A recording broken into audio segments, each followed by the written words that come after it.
Send the link, Shine.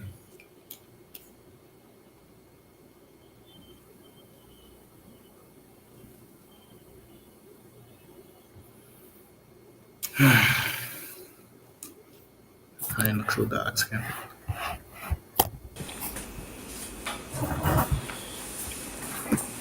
It's people in coming tomorrow. Who people be? Huh? I don't think so. Who people be? Fun. You gotta guess. He had a guess, or he said he want us to take a guess, like off this live stream. Maybe I misinterpreted. I don't know. I thought he had someone. Maybe I misinterpreted. I thought he was saying we should take a guess from whatever The next week. next week. I know what that means. All right, cool. We live though.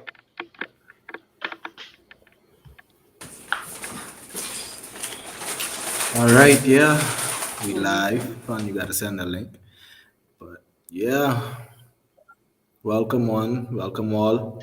We back this week with another episode of the Experts, coming to you live on a Tuesday night to break down our Sunday night and Monday night picks of week. What week this was? 10 Yeah. of the NFL. We got some big games. We got some big upsets. We got some big storylines. We got all your news and reviews for week 10. I'm your boy CJ, the X Factor, here with my co host Sanzomatic, and G.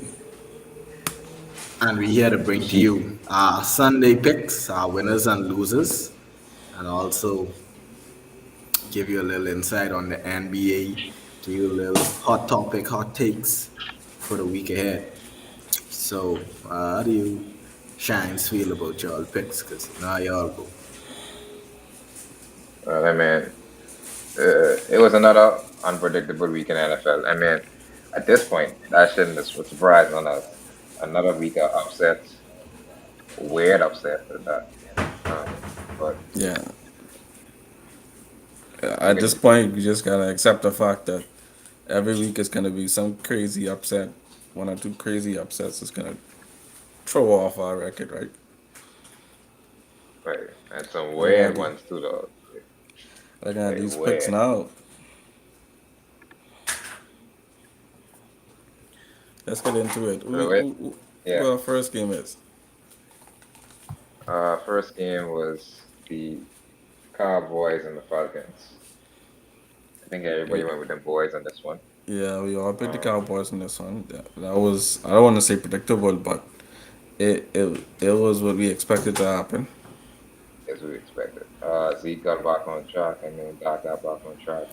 The offense looked dangerous, like it has for most of the season, and they beat a team that they're supposed to beat. So I don't know how much you could say really about that. And usually after your worst showing, you tend to have one of your best showings. So yeah, we expected some kind of a redeem performance from them, and they showed up. Yeah, Yeah, I they were watched the letting. game. That was a pretty good game. That second quarter was crazy. I don't know what the hell was going on. But yeah, Dallas did what they had to do. Like I say, some weeks Mac Bryan will come and expose you and do what he has to do, and he has the critics, but it wasn't this week. Matt Ryan came in there and did what I expected him to do. And Absolutely nothing. it is what it is. What he's known to do. Yeah, Yeah, he's been on a decline. I honestly, me personally, I think this is last year in Atlanta, but you never know. You know how these organizations go. Sometimes they hold on to people too long. Hence, Pittsburgh Steelers. But yeah, I see this. To me, if that was my if it was my choice and I had a high draft pick, I think this would be Matt Ryan last year at QB or last year as QB1 to say you don't have no competition. Like I gearing out to get a QB in the first round, regardless in this draft, just because he needs some competition just to maybe even light a fire. most definitely. We got next up. Next up, we had the Saints, Titans and the Titans, Saints. This one Titans came out won. of the way. Titans edge 1-6 straight now. Yeah, I mean, look, Almost we talk about Titans a lot, and again, we keep on saying how these tools just find ways to win. Um, No man, what was the picks? I picked the Titans. you. Everybody pick Titans except you, bro. Like you Yeah, done, you pick Saints. you picked You Saints. to get any mini money mo. Yeah, You to get any mini money mo, and you pick Saints. yeah, he counting on this Derrick Henry MVP campaign just staring out the door that I can be real with you. Yeah, He like facts. he get the Titans just keep on finding ways to win, and he was able to pull it off. Ryan Tannehill had a big play coming down the stretch, so you got to get him credit. I don't know what that means for their playoff hopes. Right. I Uh, mean, you have to assume that one of these times they're gonna be unlucky because the games are so close. They're gonna get unlucky one of these times.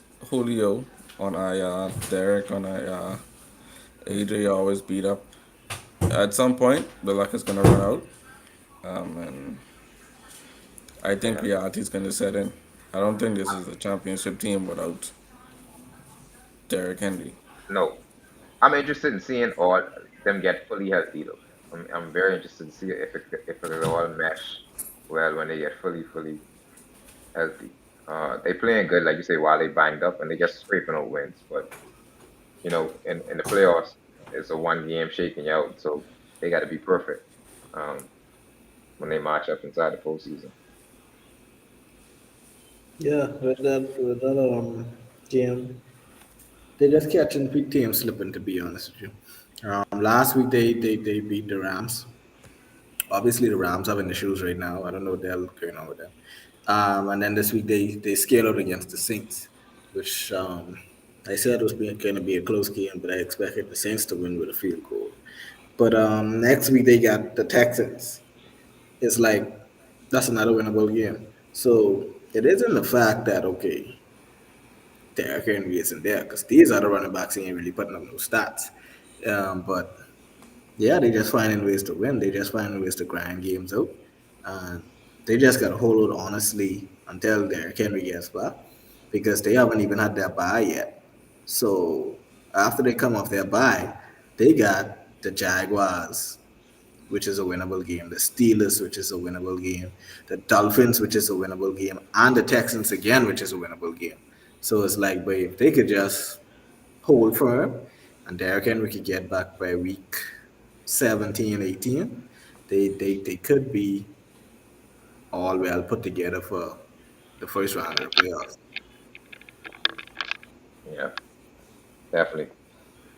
Uh, Next up, we had the Colts and the Jacksonville Jaguars. I think most people could pick the Jaguars despite their recent upsets. So I think everybody here picked the Colts. Um, Y'all Jordan, wanted to what pick up? the Jaguars, though. Yeah, nobody wanted No, to pick no Jaguar. I already I already picked a loser. I couldn't pick more than two upsets in 1 week. Uh, we all got the Colts now. They 500 now, so the Colts finally footing a little bit. Um, Granted, As they we beat them. expected, as we Yeah, expected though. I mean, like you said, all that games was close. They was playing good ball. It was just was getting unlucky. So eventually, it would have paid off. Can they go above 500 though? that's the key right there. Of course. You think so? I mean, they're still in a weak division. You're still in the division with the Jaguars, and you're still in the division with the Texans. At the end of the day, you expect the Titans to run away this division, possibly and win the division championship. But with the Colts right behind them, they could get a wild card seed. Okay, I mean, okay. So next week they got the Bills. Following week they got the Bucks. The following week they got the Texans. Then the Patriots. Then the Cardinals. Then the Raiders. Then the Jaguars. I only see two winnable games, two short games where they could go into there You call, saying be the favorites, you call and Texans, you maybe call Jaguars, and you call right. who else? That's it. Raiders, Raiders. Cardinals, Bucks, Patriots, Bills. No, that's a tough schedule. Right. So That's a tough one. right, but I mean, not to say they can win the game, like we said, upsets happen every week. But if So you go on into the rest of your schedule, you only a favorite to win two games. I don't know. You they got to got to get start the doing. Texans and the Jaguars game, and I think with the way the Raiders have been playing recently, they got to probably try to see if they can get that one as well, and then they got to steal one of them big games. Uh, it could be rough. They got to steal one of them big games, but yeah, short they have, but obviously it's a long shot. It's a bit of a long shot. Yeah. Okay, next up we had the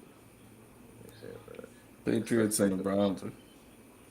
no, it's the Jets and the No, Bills. the Bills and the Jets. Right. Yeah, Jets and the Bills. Yeah, So, so Science going with the Jets on this one. Yeah, I it ain't think my making What? no first sense. I think my first set of the schedule. I go with the Jets on this one. But you know what? I thought that Mike White would have put a better show in. My God, they Yeah, destroyed Mike White. I mean, I thought Yeah, he's gonna get benched. I I don't thought tell that you was it. that people done figure him out. yeah. He got obliterated. Uh, that was not a good showing for him. Not at all. Um, Yeah, that Two was yeah, an picks. easy pick. ain't not much to say for that one. That just as a blow. The He threw Bills. 4 picks. I, it would have been. I don't The know. And Bills. then given to they have a young quarterback who they trying to bring on. I thought they was going to say, okay, this experiment over, Wilson, let's go. For So what? I To don't throw know. another four? Yeah, but if you could lose, you want to lose with someone who you think is your future, not with Yeah, who Mike you gonna White. build the future with? No, by street. Especially if You you got to throw lose four. with Mike White. Yeah, he ain't embarrassed me without two of my quarterbacks. Yeah, but the Bills, but I want to. Put Yeah, Flacco in there. Next game was what, Lions and Steelers. Lions and That's the Steelers. next Yes. game. Yeah. So I guess bonus. Uh, Everybody here take the but L because I won at a tie. yeah, low pick Lions, medium pick Steelers. That, Ironically, none of them, none and of I them t- won. and I told y'all this was their game to steal. This was the year. This was the closest they come to winning a Right. game all friggin' season. Yeah. But I know this was going to be the game they was going to sneak. we did say it was either Yeah. this The team. game this week or last week. The And last Texans week it ain't didn't trying to happen. win now. Last Let's week, just it just is make that much clear. closer They this really week than trying to last win. week. It's the closest thing to win that they probably will have all season. But so are we really saying this is the closest thing to when they could get all season for true? When y'all pick them to win, they get beat 44-6. Yeah, they got blown When out. I pick them to win, at least they die. That's about the best they can get. Okay, Um, you lose. At I least you don't come last place. yeah, the only other team I see them having a chance. They got the Falcons still ahead. They're The looking at the schedule. Broncos. They have some sneakable games, but it ain't gonna be no outright out. I see They them got the winning this week. Browns. They got the Bears. They got the Vikings. Broncos. Cards. Falcons. They could get a game here. They could get a game here. Seahawks. Packers. Yeah, they could Get a piss game. somebody off. They could get a game here. Um, so maybe they do get at least one. It'd be a shame if they don't get none with the schedule coming up. A lot of teams would kill that schedule. Um, what we But got at next? least if they don't get one, they could say that, well, they still gone winless, right? Technically, Yeah, they they still ain't win. lose Yeah, but every they game, ain't going to 117 though. right? At least they could say we ain't going over in 17. Yeah, They, at least they say they we ain't already have lose the all our record. games. They already have the record for 116. Yeah, at least they say we ain't lose all our games. We might not all win all, but we ain't lose all. Uh, the next one we have is the Tampa Bay Bucks. We got them in the Washington football team. uh, Everybody picked the Bucks, and yeah, Brady gone and throw 2 picks in the first quarter. in the first quarter. Very unfortunate circumstances. What y'all think about the Bucks? They haven't really been looking good as of late. Are y'all concerned about them as a team, or do y'all think it's just injuries? The lull of the season. What y'all think? I think when you are someone like Tom Brady and you are as experienced as Tom Brady, the season do get boring to you. And I mean, football only have 16 games, about 17 games, and even still, it gets boring. So I mean, I if it's anybody you don't count out as Tom Brady, especially because the season stuff. I think that's just one of those times where I don't know they just was sleeping in practice. They don't even consider it an important game. Coming down to the stretch, you can see their dominance again. And we sleeping on Tom Brady as MVP. Uh, If these dudes We? could win, you would never mention him in your top MVP yeah, candidates. you I never shouldn't mentioned. have to. Oh, stop it. But if like if these dudes come down the stretch, which we expect them to, right, and win the rest of the games or at least lose one more game, they would have won the top brackets. And Tom Brady has been balling, so I think he should be in the discussion for MVP as well. Coming down the stretch of the season, I ain't had nobody talk about that. He will be. Yeah, he should be The in the reason discussion. why people don't discuss it is because at the end of the day, you get used to seeing it. It's almost like, oh, even when he plays at a high level, it's Tom Brady. So people get, it's like a cliche in a way to be like, oh yeah, yeah, whatever. But as they come down to the end of the season, obviously his name will circulate in MVP talks. Will he get it? Depends. We have candidates who are out and who've been out, such as Aaron Rodgers, Kyler Murray, Derrick Henry, all these guys missing games and doing whatever. So he at least has a shot. But this game, this is what this is one of the examples of what made the Brady Belichick era so unique and special. This game is on the coaches. This game is on the preparation. This game is on the off the field. You had an extra week. You coming off a bye week, and you playing Washington. You should have never gone in there with that mentality of, oh, you play in Washington, and in that risk it biscuit offense of Bruce Arians, who I guess every week just feels like, okay, just keep slinging the ball regardless. Um, these are the results sometimes. With the risk it biscuit, you can have more rewards than failures, but this is the result of a failure.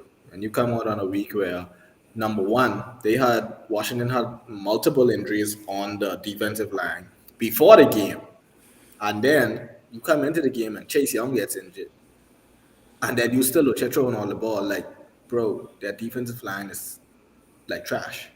Like, run the ball, make them pay. Like, you can't just throw the ball on every team every week. We saw when they went against the Rams. When you go against the Rams and you got good pass rush and good safeties and corners, what can happen? You can get embarrassed. You have to develop your run game. If Tampa Bay wants to win back-to-back Super Bowl, they have to get their run game going, especially going into the playoffs. You got to get guys like Leonard Fournette, Bernard, Ronald Jones. You have to get them going because if not, that risk it biscuit thing, you probably could get to the conference finals, but guys can figure you out just like how they figure out Mahomes, just like how they figure out everybody else. And to be honest, Tom Brady having fun. As far as he concerned, if he lose this year, what y'all gonna say? He trash? He's still the GOAT, bro. So my thing is he loves the risk it biscuit because he keeps throwing the ball. But in actuality, uh, them winning with that mentality is gonna be hard to repeat with just coming out every week gunslinging. Do y'all make any big deal of Bruce Arians sort of openly criticizing Brady when they have performances like this? Not at all. I think as a coach, that's more of psychological thing than it than what it really seems to be. Because if you criticizing Tom, and if Tom actually takes the criticism, then everyone else is going to fall in line. But if you sitting there criticizing everybody else but scared to criticize Tom, that's going to be noticed, and then you have a whole situation like the LA Clippers type vibe.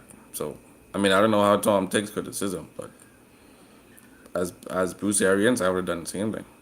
I mean, obviously Tom takes criticism well if you could be under Bill Belichick for 20 years. But the difference is the media. You can't let the media use you as a Ponzi scheme. Like my thing is like obviously we know Bill Belichick would rip his players in practice, in the locker room after. Like you have past and present Patriot players who can tell you, listen, you don't want to lose a game like this and come into film room the next day. Like they tell you that Bill Belichick and his guys will rip you. The difference is when he in front of the media, he ain't mad with you. He mad with the media. He's like, listen, yeah. We on to next week. Yeah. Like his job is, listen, I don't have to prove to the media. What Bruce Arians is trying to do is prove to the media and prove to other guys that I could be rough with Tom because he came here. We gave him the keys to the city basically. He come here and win us a Super Bowl in year one.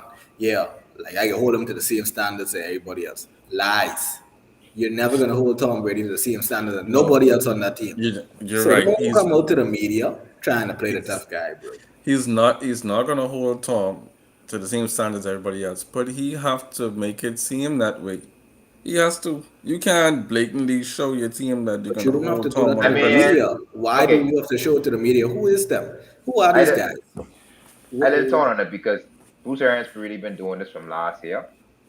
Um, and it sort of worked out for them. They won a Super Bowl. But it's like, okay, Tom Brady is arguably the GOAT, right? He's the GOAT. is what? I Arguably? know he's. I know he's gonna say that. He's Wow. how old is he? 40, 40 what? 42? He's 41 it. You 42? Good, it's 41. 41 years old. Tom Brady is a man almost 50. He to me it's sort of like, okay, you're doing it, but does it really need to be done? I mean, you're talking to the dude who's the greatest at his position. Uh, he knows what he's doing. Um, More or less, he's reached the stage of his career where he doesn't really need to be coached, having gone through, like Xperts said, lengthy career with Bill Belichick, who was harder than any coach in the league, basically. So I sort of torn on it. Like if Tom Brady accepts the criticism well, then hey, it's all fun and games. It all works. But if at any point he just says like, bro, like you should probably ease up, then what happens Exactly. there? What You happens know when what I Tom mean? Brady lash back out in the media at Yeah. you and No, say, if yeah, it's Tom, poor preparation. Now all of a if sudden you Tom, on the hot seat. yeah, exactly. If Tom do that, it over. Obviously, Tom know he has the power, but like I say, I think it's just a locker room thing. When you could show that nobody's getting favorites, even though we know Listen, Tom is held to a higher standard. I don't It, think anybody in that locker room would have any problem with Tom Brady getting different treatment from them. I Yeah, think all of them ain't would made be no sense understand. slapping him. I think they would understand. It's all right, man. I get it. You know what I mean? The same college. You know what I mean? The same high school. We already know the hierarchy established. Exactly. But with that being said, like I say, if he accepts it, then it's fine. You know, it's not a story if he accepts it. Uh, so I guess we'll see as the season goes along whether or not that will be an issue for them. Uh, Next up we have uh, well, I would say upset of the week, but there's a few on, yeah. Uh, Cardinals versus uh my Panthers. I supposed to wear the Panthers hat. Like, why I ain't wear the Panthers hat? What the not say? I wear the Cardinals. I got with it. I was gonna say what you running on with But Tottenham Panthers that. the campaign is in full effect now. You understand? It was in full effect Sunday. Uh, what y'all thought about that game? Do you make anything of it for Arizona? or do you make anything of it and play for Carolina? Uh, neither. To be honest, for me, Arizona is still right now the best team in the league. I mean, we know what they was going through at the time. It's good that the Panthers could have capitalized on it, but I mean, like that sample size we got of Cam Newton was like minimal, bro. Like they just throw him in there on the red zone play and let him get two touchdowns. Like we don't know how he's gonna play when he plays the full game next week. That's still up for debate. He may not even be the starter. I mean, yeah, he's the fan favorite. He probably is a team favorite, but He can be a if he star go in next there, week. next week. But I mean, like like when Sam Darnold come back, like we don't know if he's gonna outperform Sam Darnold. We don't know. We don't know what Cam has anymore. We don't even know if That Cam still have ship it that that anymore. ship exists. That ship exists. Just for that. They gonna outright move on from Sundown at the end of the season. You think so? But we don't even know what Cam could do. What if Cam goes in next week and throws six picks? So No Well, one can say, "Oh, hold on now." okay. So here's the thing. I think people will give Cam a grace period. This is what I honestly feel, right? People will give For Cam a sure. grace period, considering that he been out for the season. Obviously, he had the injury issues and all that with the Patriots. I think they're going to give him a grace period, seeing as this is Carolina, to get itself. And I say maybe maybe in the next probably 5 weeks, you'll probably see expectations ramp up about him a little bit more. What do we expect out of Carolina this season? We expect them to compete for a wild card spot. I think if they could get into the wild card, then with Cam starting and playing a significant role, then I think that's a done deal. Like he'll be Yeah. their starting quarterback next year for sure, right? Yeah, for sure. But I will say, PJ Walker looked good yesterday. I mean, Sunday as well, right? I mean, people highlight the two plays Cam made in the end zone, and rightfully so. They were two great plays. But I mean, how they even get to the end zone? Like PJ Walker was phenomenal, Yeah.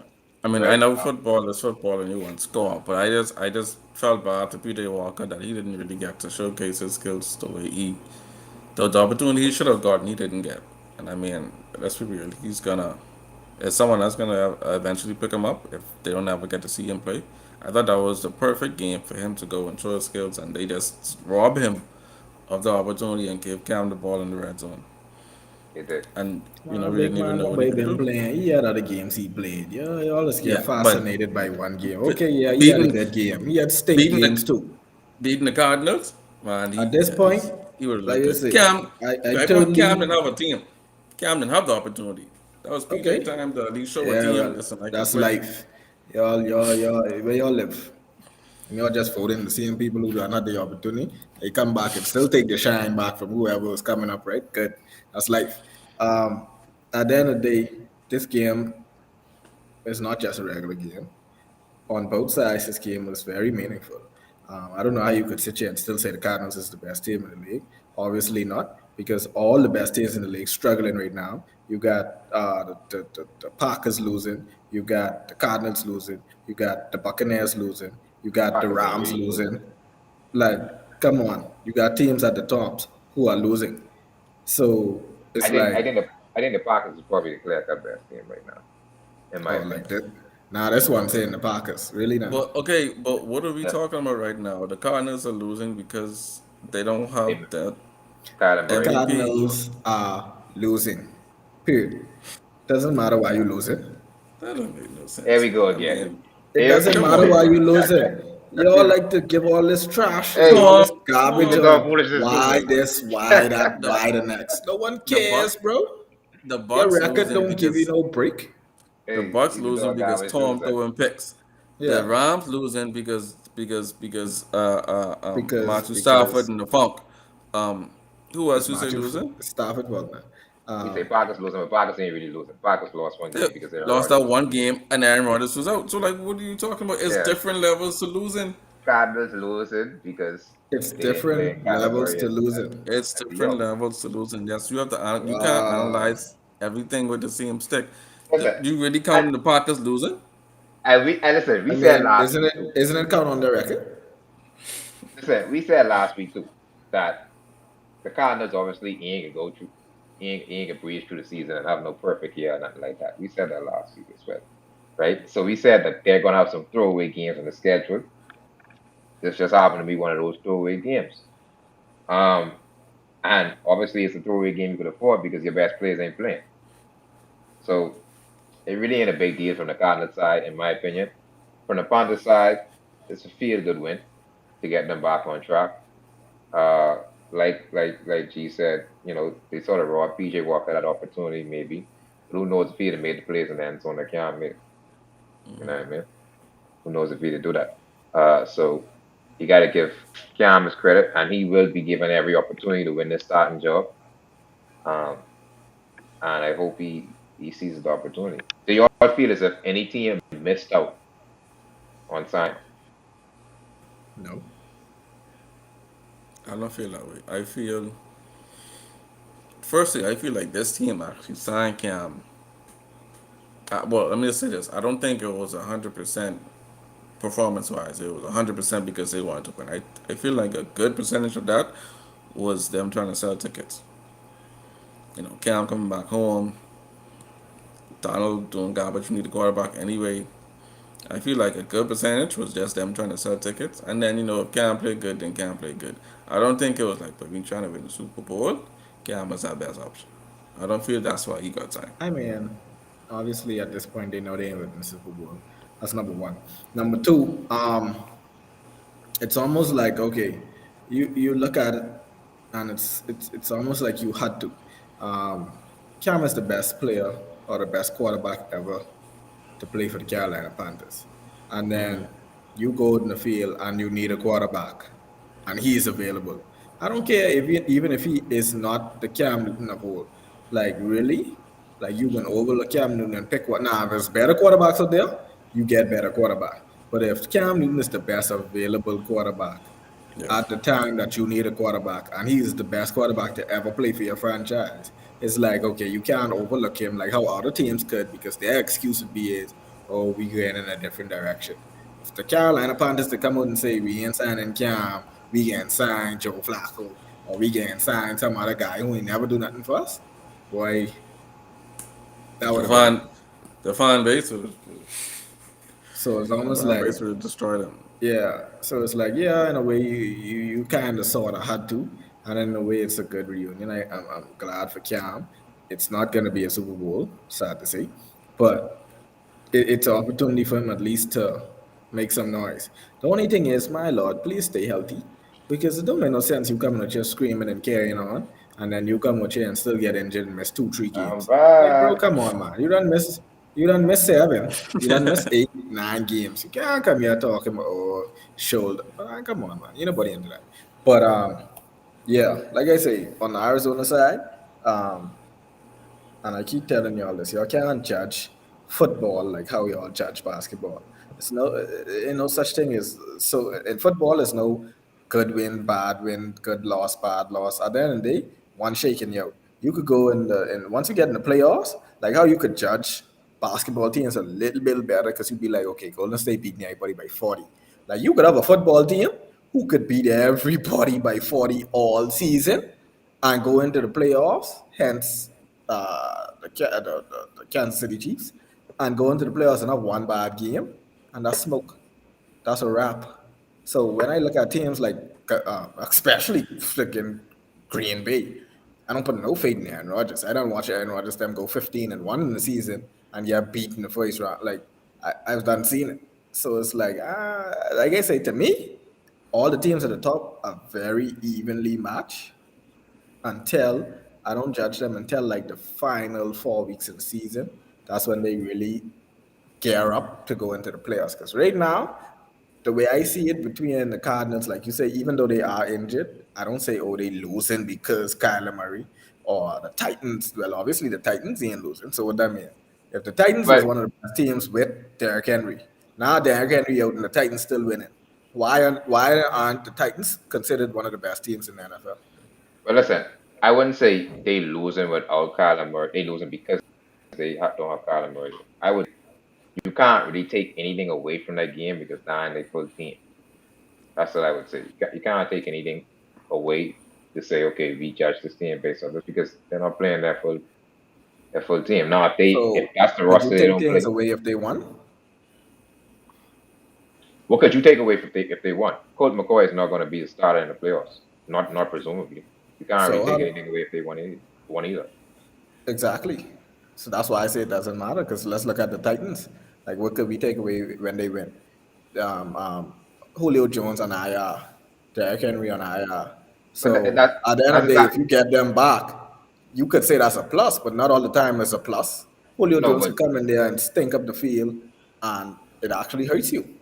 that's exactly what we are saying though. We are saying the Titans are playing good, but we don't know if we should put them as the favorites because we don't know how they look when they get their full team back. They find ways to win, but it's you can only take away from games unless you sure that could be their full roster or you were sure that could be the roster they playing with come But not postseason. just Not My not only point just not. was Graylin said they was the best team. All I saying is I don't see no team that is head and shoulders above anybody else right now. But okay, I get that, and I could agree with that. There's no team that is no, head no and team head shoulders and above shoulders. anybody else. No team If head you and had shoulders. to choose a team that's the best team, you would still choose the Cardinals. Am I right? No. I choose the Packers. Hugh You choosing would. Cardinals, Sans choosing Packers. I probably can choose Rams, to be honest. That's fair. But what Or the I'm saying is, Buccaneers. it's not That's how close it uh, is. because that's not their full roster. It's because that's their most important player. It's because that's the player that makes the team go. I mean, if the Cardinals was missing AJ Green and they lost, I wouldn't have been like, oh yeah, no, they have an excuse. No, but they losing Kyler Murray. Now I think it's different when teams win without their best player because it's like yeah, the team showing resilience, but are they really that team without that split without that player? But I don't think it's similar. I don't think you judge them the same way if they win and when they lose. If they don't have the most important player, that's the Okay. most valuable player on their team. Okay. We'll see. When the only thing that matters is wins and losses. Whether you got the best or the worst is what it is. That's why I All right, tip then in mad now. you get a different tour because he right. Nobody wireless. All right, the we got the Chargers game. The Chargers they played the Vikings. Nah, I picked the Chargers. I pick the Chargers too. But see, Mhm. this is I think I always pick the Chargers, but this is really a team where Loaf you could go any mini money mo. The Vikings that is. I mean this team. I mean, I did put them as one of my mini animal teams, but they just saying I don't know. They they I just they just win two, they just lose two, then win two, then lose two, and then like they weird. Um, Yeah, this is a they weird them team. and the 49ers right now on that weird vibe. One week they just come out and look like serious contenders.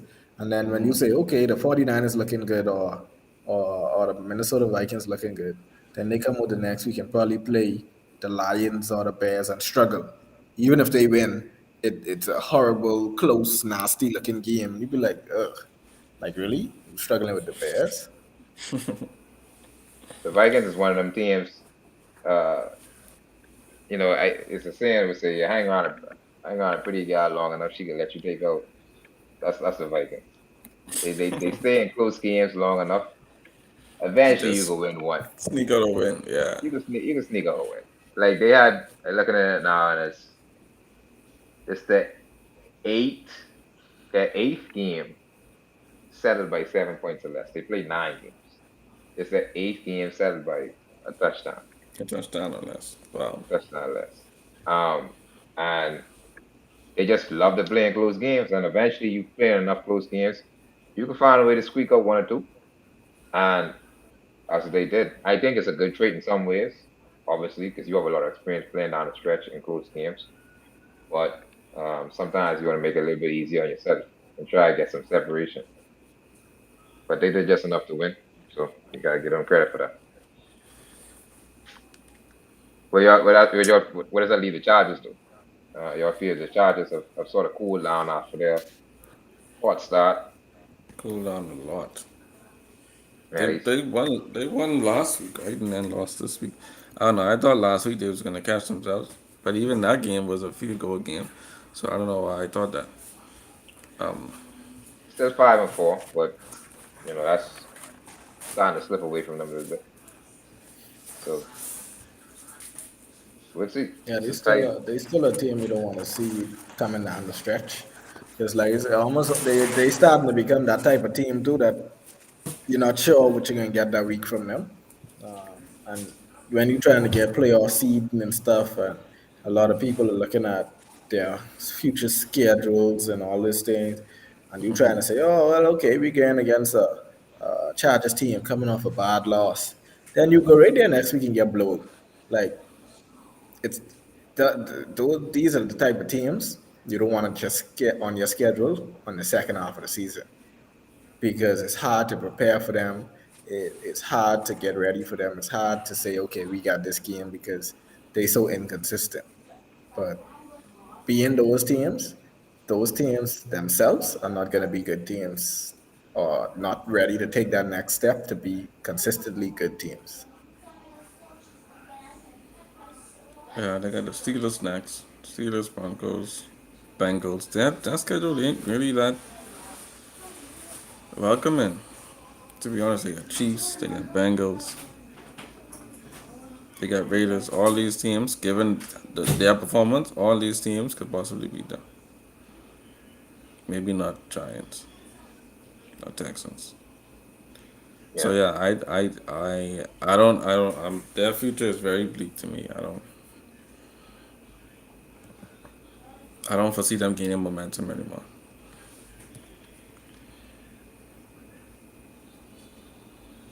yep. It'll be interesting to see what they do down the stretch. The Who we next got one next? Eagles, we got, Broncos. yeah, Eagles Broncos. All right, so I picked the Eagles. I picked the Broncos. Agree. I pick Broncos. Y'all to pick Eagles. Yeah, y'all keep doubting my Eagles. Well, not really my Eagles, but I like Jalen Hurts in a way. Um, I like Hurts. He's a nice player. Obviously, Hurts has shown that he's the second best Alabama QB out of the trio. Um, You always say that. yeah, well, it's being shown. Um, like I tell people, Tua to me was always garbage, even though they picked Tua and the other two had to sit behind him, which was the issue because the critics saw that the other two was better. Even his teammates, the wide receivers that came from Alabama was like, that was a coach's decision. I don't know if Tua is Nick Saban, Godchild, or something like that. But from what I saw, at no point in time, Tua had the tools to be better than Mark Jones or Jalen Hurts, and that's why Hurts left and went to Oklahoma. But it is what it is. It's showing now, even career-wise. Even though this season it's definitely showing, but even if you look career-wise at ceiling and who's gonna have better career, if you had to make projections, you probably wouldn't put Tua at the top of your list on who can have the better career long term out of those three Alabama quarterbacks. So yeah, for me, Jalen Hurts, he got the Eagles. At least my thing is, you're no championship team this year, but at least having a QB like Jalen Hurts give you a reason to still come to games because he's an exciting quarterback. He makes exciting plays, um, and he's also your future because he's young. So like I say, I like to see Jalen Hurts, and he put on a good performance this week against the Broncos. Yep. I hope he builds off his success in the future. Like I said, he's having a good year so far. A lot of highs, a lot of lows. It seems that week after he's just continuing to get better. So yeah, I hope he builds off his success. The next one we have here is, I think it's a game I lose. The Of course. Ra- Raiders and the, You so going I against put, the Chiefs? yeah, I went against the Chiefs Again. again. Against Chiefs again. Uh, yeah. So obviously it was Uh, you picking them all season costing them those. Hopefully I Second get you that. come off the bandwagon, that bandwagon start moving. I guess I keep on going against uh, them now. I needed Yeah, it. I you needed just to go as fast as possible. Uh, I guess the question is Mahomes back? they look more like the Is he Chiefs back? Like, can't be. Sunday. I'll say that they look a lot more like the Chiefs Sunday. He should have Um, been the one screaming, "I'm back," and I really can't wait for that. yeah, I mean, not really, because like I said, it's still a team sport. He could be as back as he want. Until the defense really locks up and not tail him, they still can't be top teams. The games that they win, and don't forget, you beat Aaron Rodgers, or not even Aaron Rodgers, you beat the Packers that week without Aaron Rodgers. And then you come in and you beat Las Vegas on a game that the score makes it look bad, but to be honest, it wasn't the traditional 41 points from the Chiefs. It wasn't an easy 41. Like those, when the Chiefs was at their peak, the Chiefs would come on the field and literally run, let's say, 7 players and score a touchdown. 3 players score a touchdown. 4 players. Like now they actually go drives. Like they go on them 9 play, 11 play, 14 play drives, and they gotta grind out points to like get point. When they was at their peak, dog come out do a play action. Tyreek Hill 3 players touchdown. Kelsey coming across the middle 2 players touchdown. Like yeah, the score makes it look bad, but to be honest, I can't say the Chiefs back yet. But the last 2 weeks, like I said, there are games in your season that gives you that little jump start, that starts to give you that confidence, that starts to get the ball rolling. And the past 3 weeks, actually, they're on a 3 game winning streak.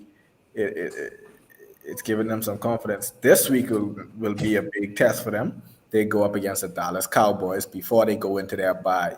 Now, if you could beat the Dallas Cowboys, and then you go into your bye, get yourself some rest, get yourself healthy, and then you come down that back stretch. That back stretch, you got the Broncos twice. They 2 winnable games. You got the Raiders again, who you just proved to beat. You got the Chargers, Steelers, and Bengals. And none of those teams are elite teams. So you could make they a can run run at You the off. end could. of the season. Not to There. say win all, but you could have a very winnable last 6 games to get And at into the this point, playoffs. they already lead their division, right? What I they just saw that. They the were six and Chiefs? four. Yeah, ALC West. Yeah, So, because the next one is and the like I said, a Chargers lot from of their 5-4. games they get the Broncos twice. That's their division. Then they Yeah, got the Raiders again. They just beat the Raiders. They in the yeah. division. Then they got the Chargers. So once you start beating these teams and winning these games, that division is so tight that once you win those games and you could beat the teams in your division who aren't elite, then they have a good time to win chance of winning the division. So at least you get your first game in the playoffs will be at home. Then you probably could win that, and then probably if you catch yourself, you never know. When you If got he is really bad. yeah, but if you got guys If like they, Mahomes and Tyreek Hill and Kelsey, boy, they get in the playoffs and start rolling. That's it. yeah, if they do catch themselves, then ain't no team won't face them in the playoffs. Let's just be real. And even listen, even with all the ups and downs there the season, again, being on top of the AFC West and four with the season that they've had thus far, you take that back end of the Yeah. schedule, like Xbox to say. If you could rattle off a few good wins, Cowboys are going to be a real test. You could get the Cowboys win, man. That could really push you on a good path going forward. So we'll see what the Chiefs do for the rest of the season. Uh, Next one we got the excuse me the Patriots and the Browns. I picked the Pats on that one. Um, I picked well, the let me know Browns. So You that's know, probably Lions. it. the only people that know Uh, how to pick. well, listen, I said that they would make Baker Mayfield beat them, and Bill Belichick has a way of exposing average, mediocre quarterbacks, and that's just really what happened. To be honest with you, he got exposed. I still think I can't lay all the blame on Baker's. The defense still needs a lot of work, especially for the amount of time they have on that team. They just give up anything, and maybe you could say some of that is because they know that on offense they ain't really getting nothing either. So it's sort of deflating on that end of the field. But I don't know. What y'all think about that Browns team? Big man, ain't nobody worrying about the Browns. I, Um, I, I think right. I was gonna say I think the story should be really about Mac Jones, then, man. yeah, Like ain't you nobody think? care about the Browns. At the end of I the think day, the Patriots been they rolling a little they wild. Yeah, the Browns they are a team that has fumbled the bag. Let me say that. This is the first time the Browns, probably the past two seasons, are the first time the Browns have even been relevant in, I would say, decades. And you got a young QB coming out of college who was pretty good. You had star wide receivers. You had very good tight ends, two very good, actually three very good tight ends. You had two running backs, two top running backs. You have Miles Garrett, a top defensive lineman. You bring in Jadavion Clowney. You got Denzel Ward, a top cornerman. Like you had all the ingredients. And I must say, they did get to the playoffs, and they did like I think they went to the conference championship against or the divisional round against the Chiefs, which they almost won if it wasn't for a fourth down call that got the Chiefs the first down. But to be honest, like to me, this team is reminding me of the Jaguars. Like you had that good run, but your window closing quickly. You don't lose OBJ. That's your top wide receiver. I don't care what no one say with his yards, catch, stats wise, he wasn't. He's still your top wide receiver. Now you don't you might lose one of your running backs, which will probably be Kareem Hunt this off season. Okay, cool.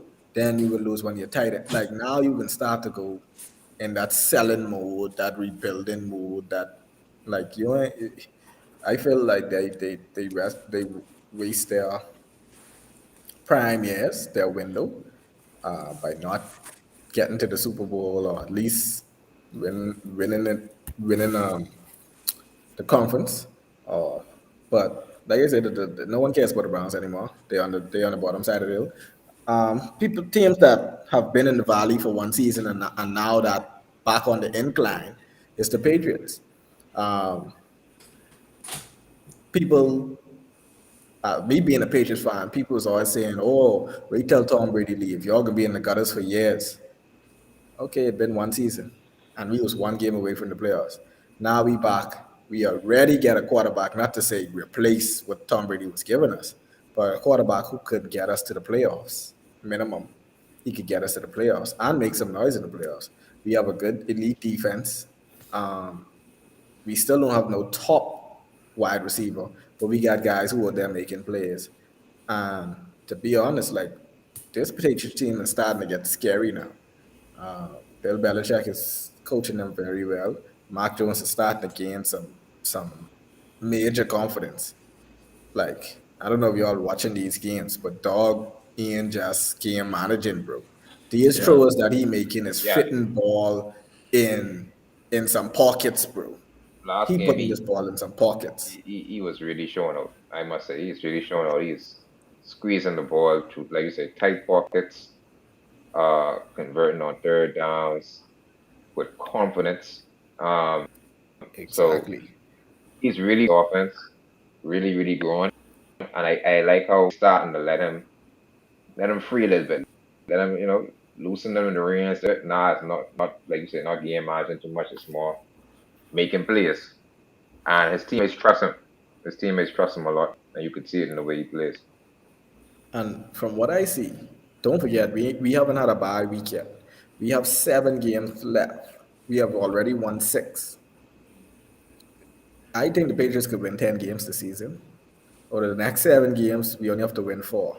And out of our next 7 games, we got the Falcons, we got the Dolphins, we got the Jaguars, we got the Colts. Like, these are winnable games. Our biggest team we got to play is the Bills, and we playing them twice. I doubt Belichick is going to let the Bills beat them twice in one season, especially the Bills who inconsistent.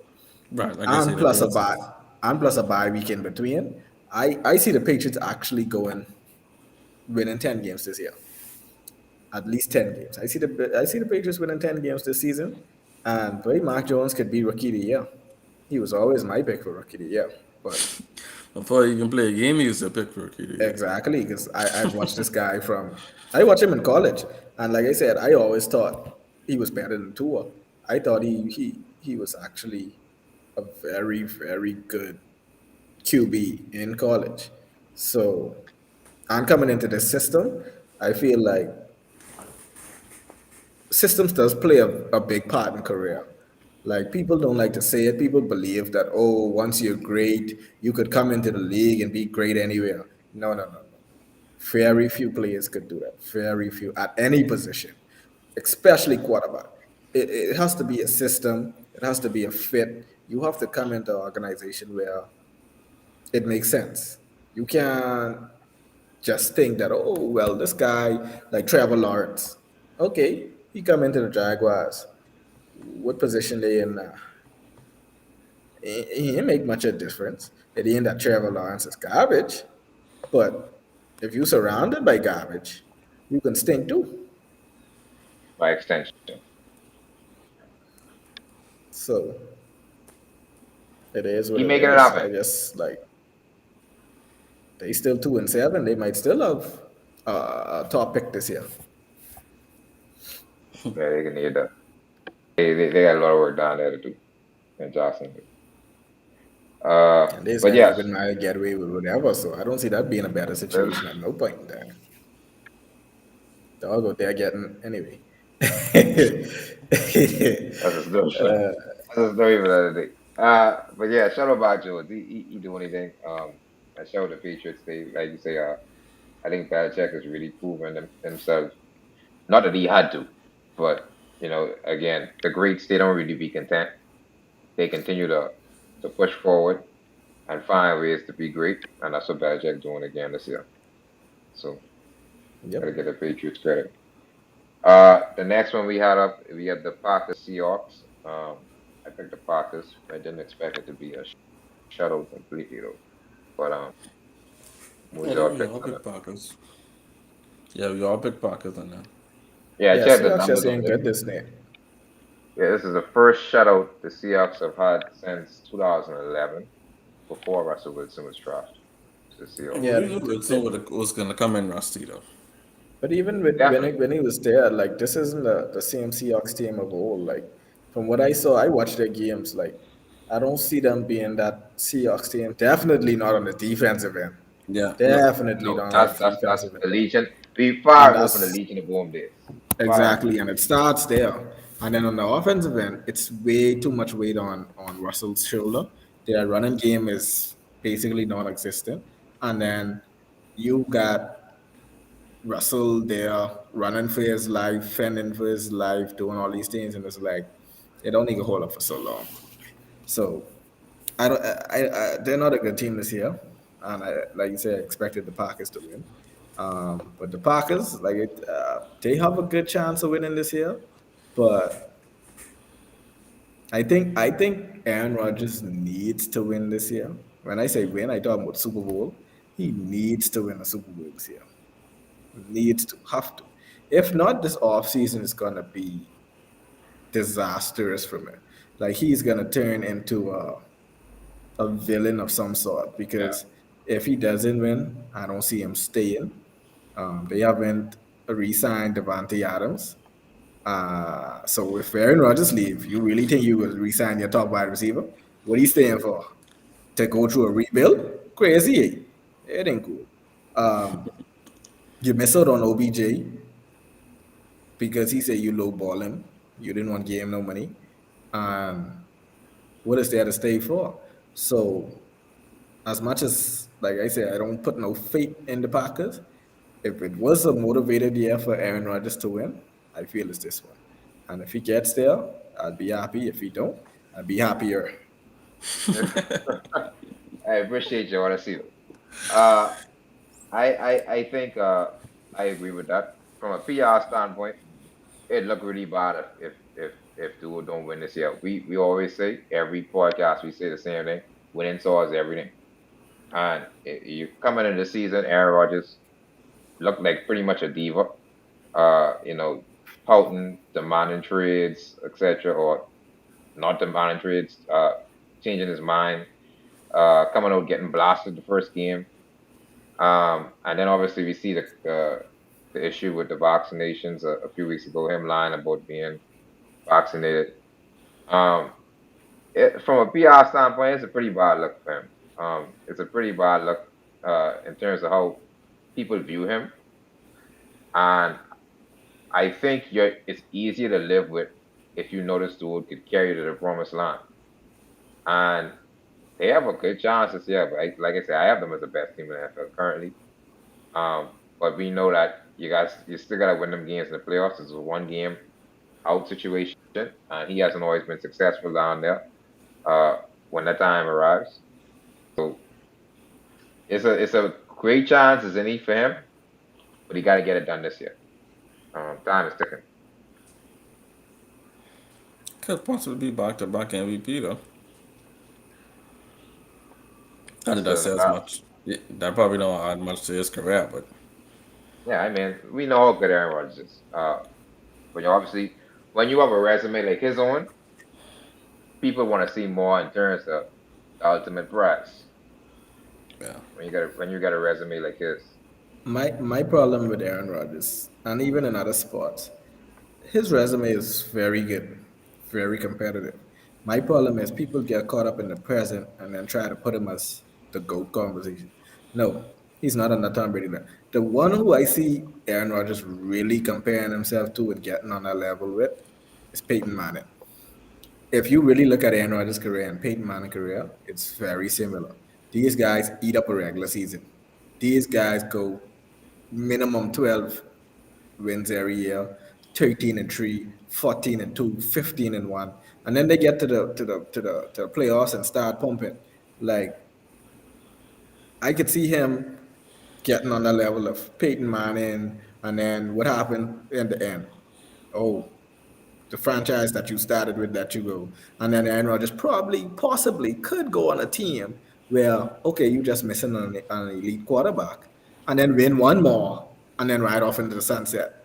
Probably like San Francisco. He could go to San Francisco next season. Forget about Trey Lance. He could go to and definitely Garoppolo already like his house probably done for sale in San Francisco. But he could go to San Francisco in the offseason, have an amazing season with Debo Samuels and the weapons that they have down there. Probably get them to the Super Bowl and sneak a win. And then that's about it. After that, you just be there dilly dallying for the next probably season or two until your career over. But yeah, I see him on that type of path. Hopefully, that's how it ends. It could end as a Drew Brees type path where you never get to see one again. And like I say, the NFL is it's very hard to win. It's very, very hard to win consistently in the NFL. You got teams who come up and go down. And most of the times, to be honest, you rarely see the MVP even win the Super Bowl because it's very hard even for the best player in the league to win Super Bowls consistently. Yeah, it's gonna be interesting for him for sure. Like you say, it's very tough to win in the NFL. Very, very tough to win in the NFL. And looking at his career as a testament to that, and obviously this is why, like you said, a lot of people call Tom Brady a GOAT because of his dominance in terms of just finding ways to win the ultimate prize at the end of the day. So for Aaron Rodgers, uh, to me, the conversation it's funny, right? I don't relate too much to basketball, but we had a conversation earlier this week in our chat about how a lot of people still have people who put Aaron Rodgers in the GOAT conversation, despite him not having as much hardware as Tom Brady, which is the argument again we was making about LeBron. But we'll finish that later. But Yeah, they ain't even just Tom Brady. So it's a bunch of other great quarterbacks and players out there who have just as much and even more than Aaron Rodgers. And then they just want to throw him on the Tom Brady pedestal. Like, bro, you ain't even second. yeah, but that just goes to show, like I say, when people look at your resume, sometimes that holds weight more so than the rings. Some instances. I Uh, guess like the media does it too because like yeah, the media does it you too. have to have something to talk about. So it's like No, but it is. it's always a current player that people try to say, oh, this guy could be the next goat, even if he's not even nowhere near being the goat. It's like it's always a current player. You gotta give that that image in young people's mind to say, okay, let me continue to watch this guy and see how good he becomes, and It then he has. fizzles out. Well, I want to say two things. The conversation is always alive because rings is ultimately a team accomplishment and not an individual accomplishment, and the goat is an individual award. So it's always that gray area there. But then, too, to X Factor's point, the game would be boring if you just crown someone the ultimate champion for the rest of all eternity. Like there has to be somebody that can compete or someone that we can say, but he could be the next goat or he could be better than for you to continue to watch him, like you say. Because if you, everybody coming up now, they saying, okay, yeah, he nice, but he ain't gonna never be Jordan, or he ain't gonna never be LeBron, or he ain't gonna never be Kobe. Yeah. Then Then what people we can say, watching wait, for? yeah, people can say, oh, yeah, yeah, it made no Yep. sense watching this play. Do need some Because controversy. You need some, right, yeah, something out because there. if you saying they the greatest players of all time, they didn't go on. So they watching this watered down league for. So the media is always gonna hype them. And I think that's the problem they had earlier because I remember when people were saying, oh, it's a watered down lead now. And that's because people were saying that a lot of these players now couldn't compete in the 90s or couldn't compete in the 80s. So now it gave that image of, oh, well, if they can't compete, then what are I watching this trash game for? What are I watching these teams for? And all they want to do is shoot jump shots and no one will drive to the rim and dunk on people. And then I think the media and the NBA started to push their brand a little bit and start to say, no, no, no. Okay, now we have guys who are rivaling, and then you had guys who did step up the plate. The LeBron move, even though it hurt his career, like overall, it helped the league greatly Yeah, because it created a storyline in the league. yeah, Controversy. Could have market. Yeah, Controversy. It and created a then you villain. got guys like Steph coming in, who, to be honest, is the greatest shooter of all time. Um, So it's like you got a guy in the league today smashing guys who we always thought were like elite shooters, like Ray Allen and Reggie Miller and Larry Bird. Like dog beating these guys by far when it comes but to guess what? stats and when it comes to how But he shoots and going, how he scores. going, but going back to your point, even if Steph wasn't the greatest shooter of all time, those titles would have still been rumored just to create controversy and to create that kind of competitive spirit for people to watch. Even if he wasn't, if Steph didn't exist, they would have been saying, "Oh, Trey Young could possibly be the greatest shooter of all time." You know what I mean? Probably Steph is the could. greatest now, right? But it would have been someone who they would have been trying to compare to the greats just to create that competitive spirit. Hmm. That's just what that's their job. That's what they gotta do to create Yeah, to they make gotta it create some interesting. type of buzz, some type of storylines. Right. And, you know, I always say it's interesting how people get on these sports shows and create storylines every single day. Like, every single day is a It's storyline they so create. it's so like listen to me. The NBA is a soap opera. They're so Yeah, talented. They talented, like bro. that's crazy, big. But yeah, we get the NBA's in a few. But let's recap this last one. Another upset, another surprise. The Rams versus the 49ers. Speaking of Jimmy G, uh, what y'all think about this one? They look like a championship team.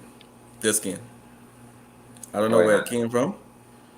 I'm not saying they are a championship team. I'm saying that game that I watched, watching them play the Rams, that was the best game I ever saw them play. And I But was I feel like, like bro, what's where it's like everyone took steroids like you. I feel like the game was won in the first quarter, and they just did enough just to keep the lead. Um, Like everyone, like Jimmy G played above his head. Like that's not him. He played above his skill level. he did, he did. But also the Rams played below theirs. Now there's a lot of factors going into that as well, right? So Robert Woods goes down with the injury, the torn ACL, I think they said it was. He's not your wide receiver one, but he's an important receiver for you. So now you got to make adjustments. It's your first game playing with OBJ. Uh, you don't know how he fits into the offense really and truly. First game playing with Von Miller. Right. Um, so it's a lot of moving parts in there that I guess sort of led to some inconsistencies. Yeah. And then Matthew Stafford had another rough outing. It's the second straight rough outing. And We could say they was far from their full potential, from their real potential. There was nowhere near their real potential, and we know that. So I don't think it's a big game for them to sit down and try to figure out what happened. It's just one of those times. It's just one of those days.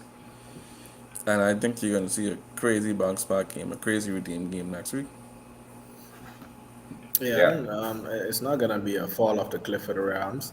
Like I said, this is why in recent years, the NFL players have started to outweigh NBA players because it's like I say, you could have a Rams team coming in there with all the superstar, all the records, all the this and that, and then you could have a team. Let's say this was a wild card game where barely make the 6th seed or 7th seed, and then this is the outcome.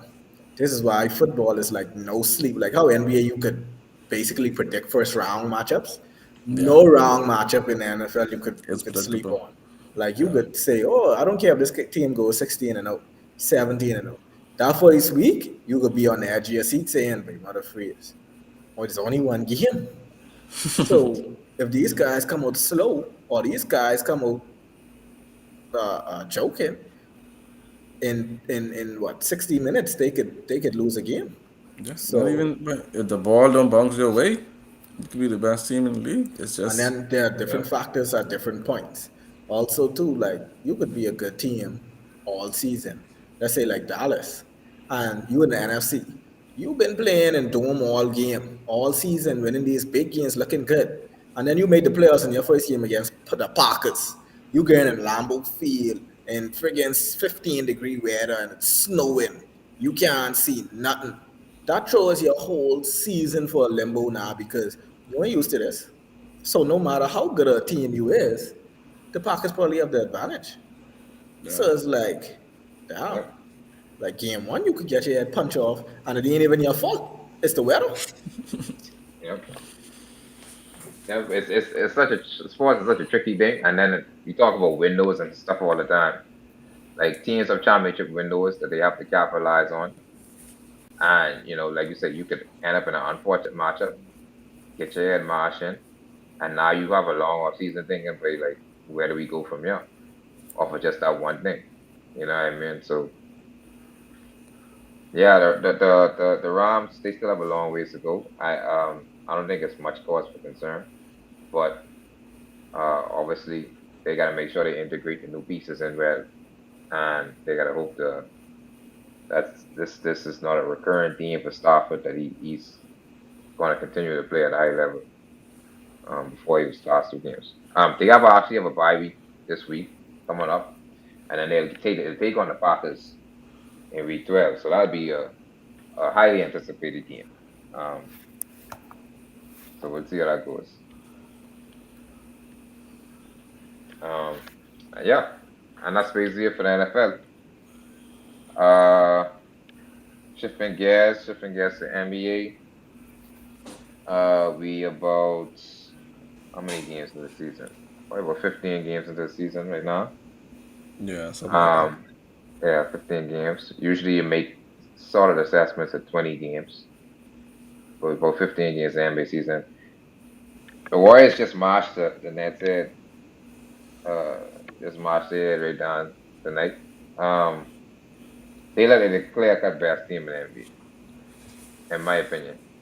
And the niggas ain't even get Clay back yet. It's looking a little Yeah, scary. it they do. They look like the best team in the league. I mean, I was just looking at their stats. They got the most points. They averaging the most points, averaging the most assists, averaging the most steals, averaging the most threes. I mean, they just clicking on all cylinders right now, and I kudos to it's just their style of play, bro. Just it's just so the floor is so spread, right? That you just take away the advantage of any great defender because the floor is so spread, and then you got people like Steph, and then you got 20,000 off-ball screens per possession. It's just so hard to just stay in front of that ball, and they making it work. Now everybody keeps saying they don't even have Clay yet. I don't know how Clay is gonna be after missing basketball for 2 years with some Serious injuries. sometimes sometimes career-ending injuries, right? So my expectation when they get Clay isn't that high, but what I'd say if Wiggins continues to play like how he's playing, they are a serious contender. Wiggins is balling right now. He's looking like a clear-cut secondary scorer for them that he's never been in his life. And I don't know if this is a fluke or what, but if he continues to play like how he's playing, they's a Listen, serious contender. I tweeted this tonight. I said if Steph get Wiggins a ring, then you got to put Steph in the cool conversation. I serious about it. Uh, Wiggins is a dude who a lot of people write off. A lot of people wrote Wiggins off. They said he was a bust, although I never really understood the bust narrative from Wiggins because the dude was averaging like 18, 19 for his career, so I never really understood that. But he just wasn't in winning situations. The one time he was in a winning situation with Jimmy Butler, and then that ended pretty badly because Jimmy didn't like his work ethic and all that other stuff. The Warriors getting the most out of Wiggins, like you say, and he's a dude who raises their ceiling a ton. I still ain't completely sold on the Warriors yet in playoff time because in the playoffs, defenses are going to put two on Steph and say the other guys are going to have to beat us. Right. Can the other guys score enough to take the pressure off of Steph? Is the That's my question. point. If and like I say, if Wiggins is that legitimate secondary scorer, I think they have it. I don't know if he is. Like you say, it's only 10, 15 games in. He hot. He's been hot before on the Timberwolves for a couple of games. Yeah. So I don't know if he's a legitimate scorer, but if he is, I think they legit. Wiggins always had the package. To me, that Wiggins was never a bust. Wiggins, the only thing Wiggins lacked was the mentals of it. Like he never was that aggressive type. But to be honest, I think at some point in time, guys hit a switch in their careers. Sometimes it's money motivated, which that in this case it isn't because Wiggins already get his bag, and then sometimes it's okay legacy oriented. Like at the end of the day, number one, you was a number one pick. You're never gonna be that guy on your own team, but now you realize you're on a team where if I ball out and I give them some good playing time, I could really revive my career. And even if I don't end my career here, this is now a stepping stone for Wiggins to get a next bag of Cause this is a big a slack contract. Because right. guys who played with Golden State still in the league of slack. Guys like Harrison Barnes, to be honest, Harrison Barnes wasn't never that good to me. He was No, the he ain't reason that nice. I felt like they lost to LeBron. He was a Um, reason. Yeah. Also, you got guys like Iguodala. As much as people is lotion Iguodala now, Iguodala been in the league long enough. Iguodala used to play with Iverson in Philly. He That's how came in with long Iverson. Iguodala been in. He been in Iverson. He been in Philly with Iverson. And Iverson been out of Philly from like what, 06, 07. So that shows you that He came in a 4 or 5. whatever Yeah, year he well, come he, in, he been in the league long. So Yeah. it's like the only reason Iggy really revived his career was coming on to Golden State and having good series against LeBron and having good winning championships. I wouldn't even start with Draymond Green. Almost any other team in the league, I believe he would not even still be in the NBA right now if he was playing But on he most was other teams in the league. I don't know. Like he real I was know. talk, he I if it was wasn't think for getting so. winning, that. if Draymond was on other teams, think about it. If Draymond was on other teams, when Stephen Clay wasn't there, and Draymond was on other team, if Draymond was on the next team and they wasn't winning championships, and you were here averaging 5 points, 4 rebounds, and 3 assists, you But you, sounding real yeah, Kendrick Perkinsy, right. Kwame But you, Brownishy. but you saying that as if this system didn't help everybody that went through the system, even Steph and Clay. This system that Kerr brought, exploded everybody's career that was on the team, including Steph and Clay. Well, Am listen, I wrong? the system built Yeah, but around Stephen Steph. Clay would have still been in the league regardless, though. No, Yeah, yeah, they definitely would Maybe have been not in the at league. this level, but I talking about guys who legit wouldn't even have been in the league, bro. Like some of So these guys would not be in the league. I'd go as far as to say this system that Kerr put together boosts everybody, not everybody, but a lot of people on that team skill set up by what 15, 20 points. So that's why you have Steph as a superstar, Clay as an all-star, Dre as an efficient um, um, um, defensive anchor. They even I, had Livingston as a what 6 man. that's Now what I say Livingston was good though. He about was always good, the bro. system. That's what I say about the system. And this is like I say, this is why I can't compare when people compare Steph to Lillard them. I can't do it. I can't do it. The system is built around Steph. That's the system. The system is Steph and Clay.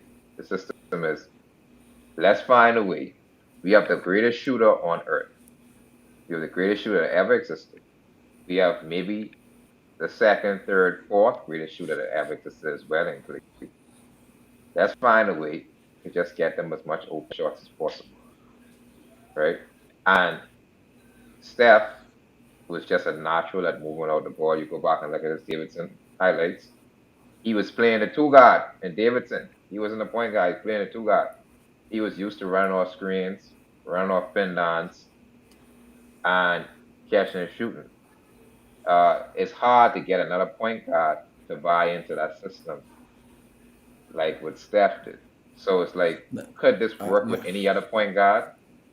No. I You, continue to say this. It cannot work with any other point you guard. said okay. Just to refute one thing you said in there, it's hard to Yeah. get another point guard to buy in. I disagree. Mhm. I think it's hard to get another point guard to perform as efficiently as Steph performs like that. No other, not just point guard, no other player in the league could perform off the ball like Steph. Like you said, he's a natural. The way he's do that is like we've never seen it before. I don't know. I do not think Lillard, and that's where the debate ended between me and you about Steph and Lillard. I do not think Lillard is even close to Steph's skill set off the ball, and that's where Steph is get most of his opportunities. Mhm. So given that Dre is also very skilled at finding Steph Yeah, when he's in trouble, when he's getting doubled, Dre is very skilled at finding him. Trey And is a master finding Steph. And I think his impact obviously would be reduced if he wasn't playing with Steph. Because uh, there's no other team that's going to use him that way. There's no other team that's going no, to use Trey. no, Like yeah, people, someone tell me the other day Draymond is run the offense or whatever the case may be. I'm like, wait, you all watch, you all watch the Warriors play, but like Draymond is not driving in the paint and And dishing it creating up and plays. setting up doing. He literally started at the top of the key while Noah got him and just looking out to see when Steph gets open. But I'm saying no other team would give him the freedom to do that. No other team would say, okay, if Steph comes off this or if Clay comes off this and they're being doubled, make a pass to the dunker. No other team would give him that freedom. Every other team would be like, okay, I have a point guard. Stop hold up on this ball. Give him the ball instead, right? So, like you said, the system. When people know their rules, I think the system does have limitations. When people know their rules, it's a really good system to have. Especially we've seen it in the playoffs. We've seen it work in the playoffs. But I do believe, as again I say, that I'm not completely sold on the Warriors because teams, and I've seen them do this before, not even in just playoffs but regular season, teams are going to say, we're just going to put two guys on Steph. We know he wants to come off a screen and get this board. Just going to put two guys in him, and someone else has to beat us. They did And it tonight. They did it tonight. The Nets was doubling Steph from half court, but it just so happens that everyone was hidden. So You just hit high, you just bring your screen up higher, like doubling me from half court ain't really gonna help no, with shooting. they was getting the ball to Steph, huh? But it's just that everybody on the Warriors was hidden. This was just one of those nights. So yeah, the doubling didn't really. and that's what opens up the game because But when that KD went to the also, Warriors, they still used to double Steph at times when KD went to the Warriors, but then you double Steph and now you're leaving Clay open, you're leaving KD open. That just doesn't make no sense at all, right? So you okay with leaving Harris and Barnes open? That's fine, you know what I mean. But if you leaving great scoring threats open, then you just could get killed. I mean, especially because KD probably was probably the one you're supposed to be doubling any which way. So just like we say in the NFL, in sports in general, system plays a big part. This is why people ask, oh, well, if these guys so great, why they still need coaches? Or if you always better than co, or these coaches aren't really, these coaches never played at that level, blah, blah. Yeah, whatever. It's the mental side of it. Your physicals could get you there, the mentals there get you to a different level. Um, certain players perform in certain systems, certain players can't. If you look at someone like Paul George, when a man by himself, that's star. Kobe 2.0. Like He's a that superstar by boy himself. have zero weakness when he by himself. But the second he go and follow man talk about or he won't go to OKC, you start looking stink. Then you come here, you come to the Clippers. When Kawhi on the court, you looking stink. Now when Kawhi out, dog look like an MVP to me. Like Kawhi, Paul George have what 26 points in the first half right now in the first half. He have 26 points Yeah. efficiently, not shooting up all type of rock, like He's a complete efficiently. he's a And complete player. he's a complete No, two-way offensive and defensive player. And you be like, bro, why the second another star set foot on the court with you is like they suck all your powers away. Like you become Yeah. Robin instead of Batman. Like why do you feel like you have to be Robin? yeah. And we Yeah. have this certain conversation with certain guys too, because it's like certain guys, just like as Walker said, they can only play as the number one. That's the only way they can really be actually productive when they're the number one player. When Kawhi there, Paul George just look like all type of memes, all type of getting off and thing. But when he by himself, he just play free, play loose, and like you say, he ain't just chucking up a bunch of shots. He actually impacting games and they winning games. And if it's the same thing with like Kevin Love in Minnesota, Kevin Love, I mean they wasn't winning nothing in Minnesota, but Kevin Love, he 30 and 30. You know what I mean? 25 and 25. When he set up with LeBron, go park him in the corner and only shake trees. Now all of a sudden, he look like Barnani. He very good. Yeah, he can't play. Don't put that to Andreas. So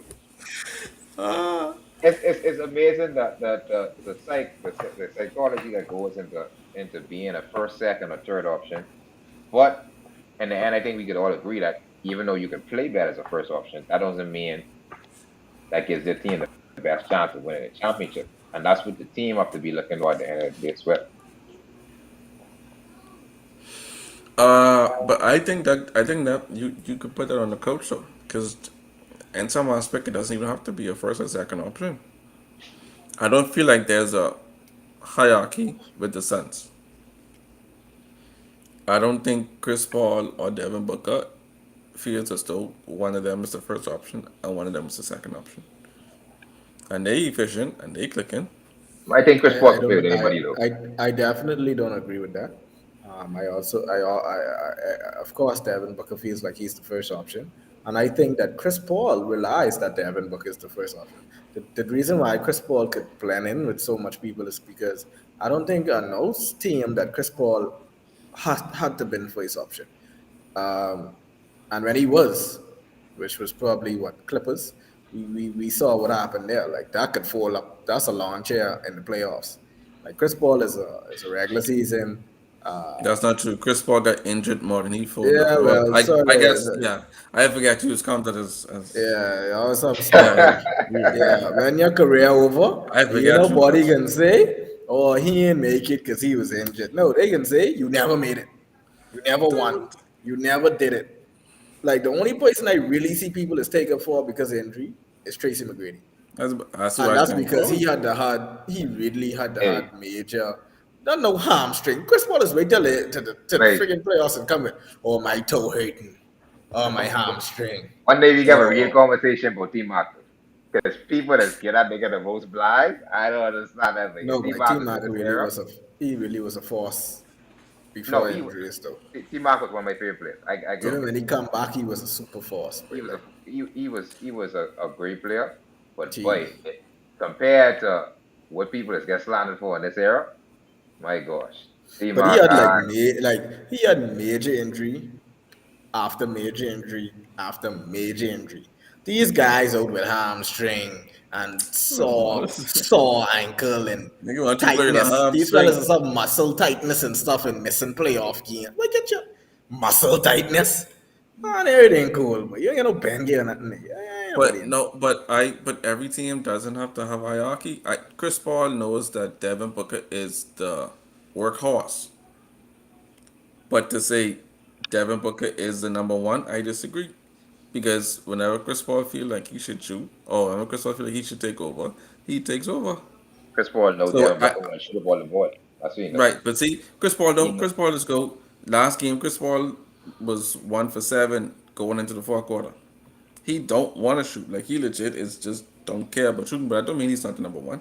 Fourth quarter come, they was down. He gone off and scored 21 points in the fourth quarter. So he's like, okay, it's my time. But I don't think he thinks Devin Booker is the number one. He thinks Devin Booker is the workhorse. Like, get the ball to Devin, let him. He's a No, young guy.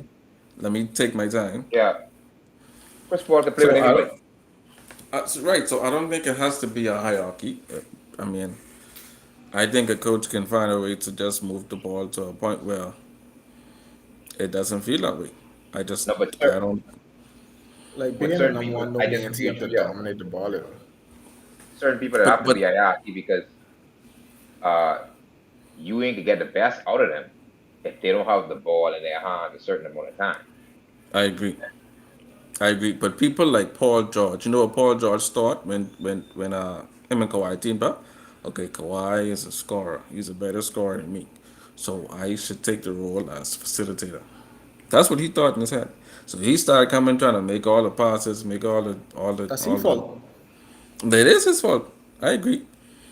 And so I don't know if that was a discussion in the locker room, but that was his mindset going in. That's a scorer. It's a facilitator. And that affected his game.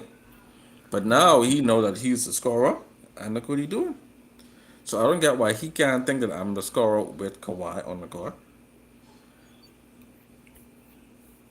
So I don't think it always needs to be a hierarchy. With Yeah, players like those two, I think that's a perfect opportunity for you to have a balance of um power. yeah, that's hard because Reggie Jackson was looking thinking he was the second man behind Kawhi in the playoffs last year. So He was. he was, he was. Exactly. Uh, yeah, I don't know. I think that's something PG got to adjust to because they don't win a championship unless them two come together and really be the dynamic duo that they should be. But if they do, I still think they have a good chance at eventually winning one in LA. Right. That really could be like a AI mellow kind of in Denver kind of thing where you just have two elite scorers that could just go to work. I really don't think it has to be a hierarchy. I think with them too, I think it's better for it not to be a hierarchy. But Yeah, I Melo don't. thing ain't work out too much because ain't no one else is leading though. There's only them two niggas who's leading. right? Right, But right. it's getting it off the rip.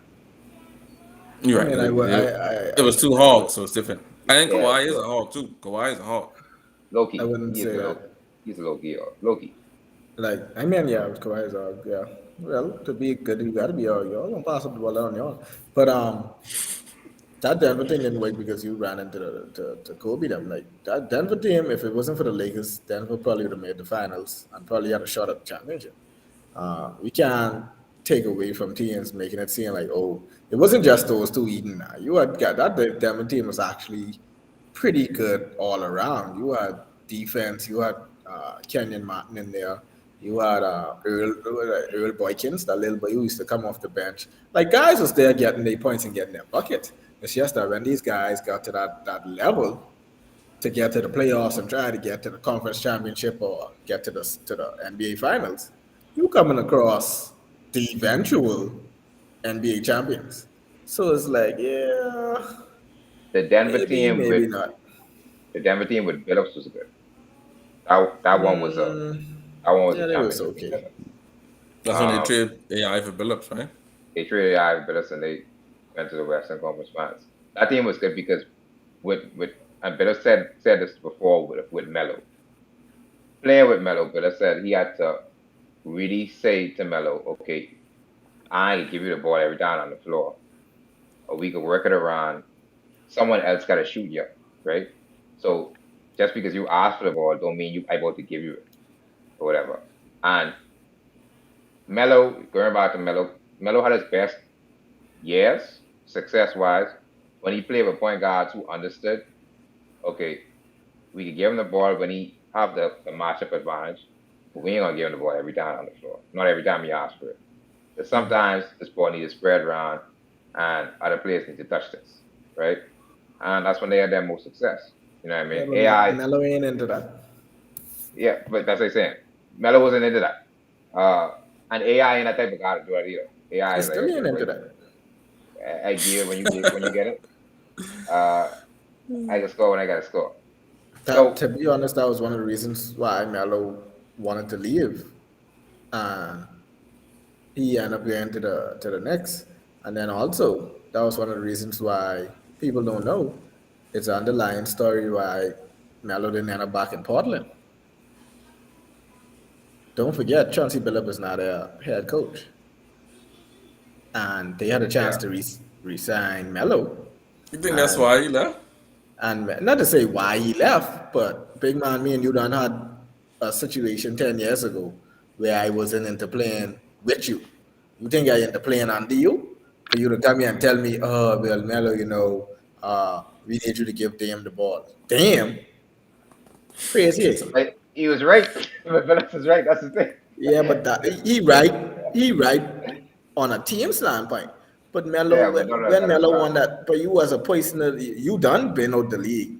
Fellas done gunning for you to fail. And then you must tell me I must give up ball? Hey, No, bro. Phillips do metal Get dirty life though. straight. His niggas Phil- make Melo sound like a Wait, natural Phillips, hog. wait, Phillips is making metal sound like a hog, son. Like, he said they can tell a story. Wait, Say, oh, when they score 30, they'll say when they win and Melo have less than 30, he's beside the locker yeah, wait, dog is coming to the locker room mad, boy.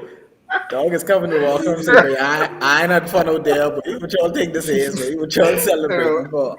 when they get we get blown, DM 30, and Melo come and they're down for everybody. Yeah, boy. That's what Good Phillips game. say. Good That's what game. Phillips say, boy. I gotta But yeah, find that cool for you. I can find that for you. at the end of the I day, say cool, guys have different mentalities. We gotta stop having this one cap fits all. You're supposed to be like we have this ultimate professional like mindset when it comes to athletes. Like, no, it's not, bro. They humans just like us, you know. They just have superhuman strength and superhuman abilities.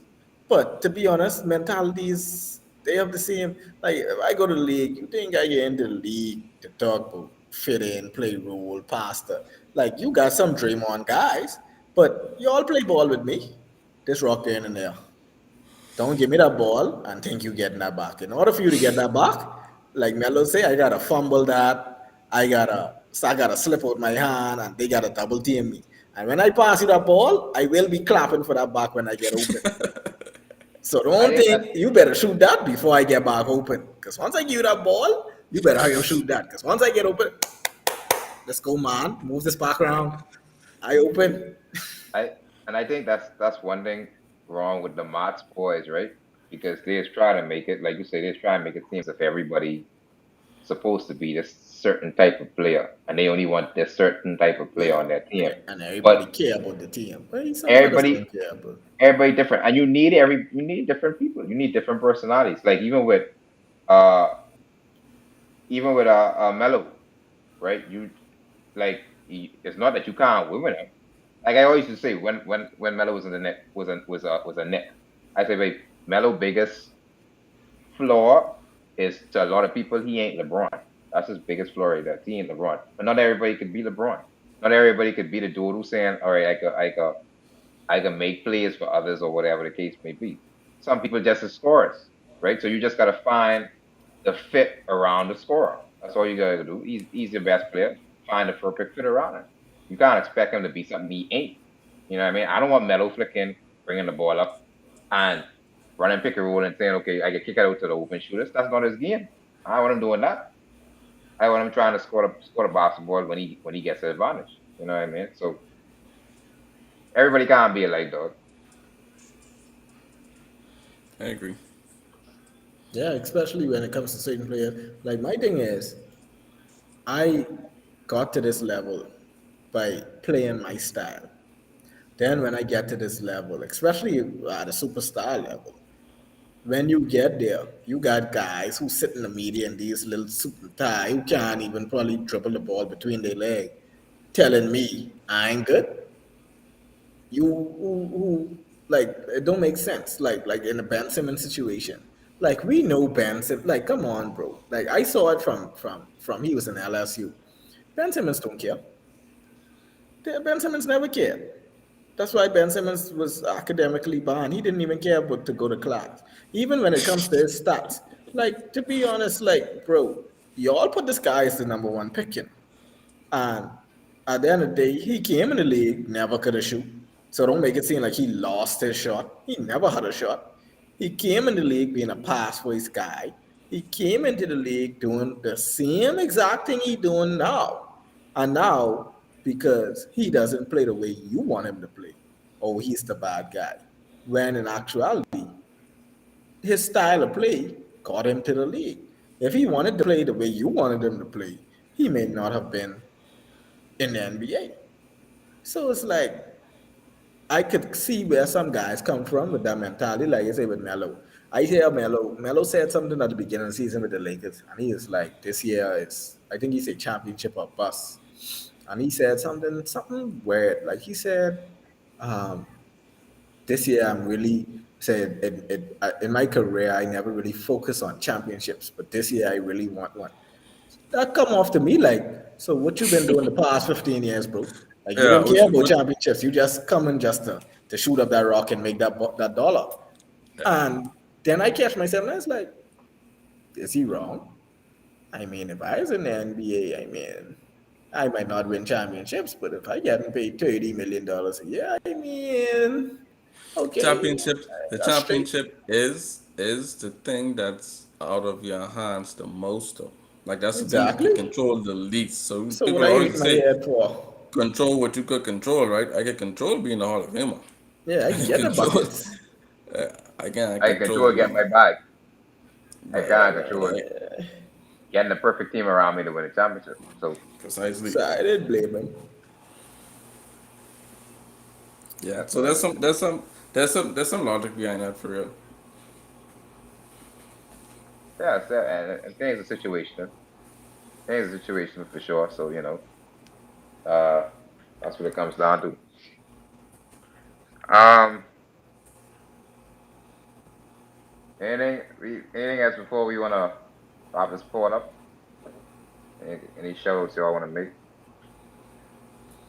um, I don't know. Uh, shout I see out. they I got one. I got one. Shout out Sacramento Kings. They say Luke Walton on the hot seat. But, I mean, they said this before, but I don't know. Hopefully, it actually happened this time. Cause You gotta get Buddy out there, man. You yeah, gotta they get need a Buddy out free. there. They need a free buddy. You gotta get him out there, bro. I can't believe this player had a chance to go in the Lakers and they're gonna fumble it. You gotta get that Not player the just ball. him. I just learned that DeRozan say the LA deal with him was a done deal too before they trade for us. No, So but they had the chance. this what you all They like with LeBron. You all like the man lover. But they had a chance. So they had a chance to get Buddy and I'm not saying and meaning and DeRozan, but they had a chance to get Buddy or DeRozan, and they scrap it all for No, no, Westbrook. no. It was Buddy and DeRozan It was because Buddy and DeRozan. they had space for they was gonna sign DeRozan. They still had space for another player. And then don't forget, Buddy was going for Kuzma contract. Buddy doesn't make that much. Well, he makes good money, which is like 20 mil. But in today's NBA, that's half or one third of what he could be making. Right, So they was gonna sign. All you had to do is sign DeRozan first. Once you sign the Rosen first, then you have the cap space now to trade. So you Right. trade Kuzma, and don't forget your boy was getting nine. What do you name? Schroeder. So Yeah. Kuzma had I think 16. Schroeder had nine. That's 24. Buddy's salary was like 21. So it was gonna offset. So you could have get Buddy, you could have get the Rosen, and put them around Rondo, LeBron, probably still mellow. 80. THT I would get 80 and Dwight Howard and throw away. I would never bring DeAndre Jordan there. Um, and THT. He was a really good I player. think Horton was going too. They was Yeah. trying He to was get. gone. I think he was going to the Kings too. I thought he was off limits. That's why I think that was one of the reasons why that trade really fall through too. Because I think Yeah, they was trying to make him off they limits. wanted Kuzma and they wanted Horton, and the Lakers was trying to say, listen, pick one, pick your struggle. Or the Kajam Yeah, too. but yeah, dude, he nice me. Yeah, I yeah, Or the was. yeah. Kajam. Shout out I, Kuzma. Y'all I run think. on, but Kuzma ain't that guy. Kuzma looking pretty guyish in Washington. He looking Come on, good. He Kuzma looking is good in third Washington. option, man. Come on. He was a I good I one, man. I think this probably could be Best LeBron's. record in the East. This could be LeBron's biggest mistake. What, Yeah, getting Russ? right. To me, Listen, Yeah, the flip. not just Russ, but the opportunity cost. Getting Russ and giving up. Look who we give up. Like And if you get Russ over Schroeder, yeah, okay, good. But you look who you gave up. DeRozan but listen, at this point, DeRozan looking like an MVP. Do it what third in scoring, second in the East. uh, listen, liking man have an expiration date, boy. This is how I try to tell people, boy. The more you try to like man, right, on a basketball level, on a sports level, eventually it can come crashing down, boy, right?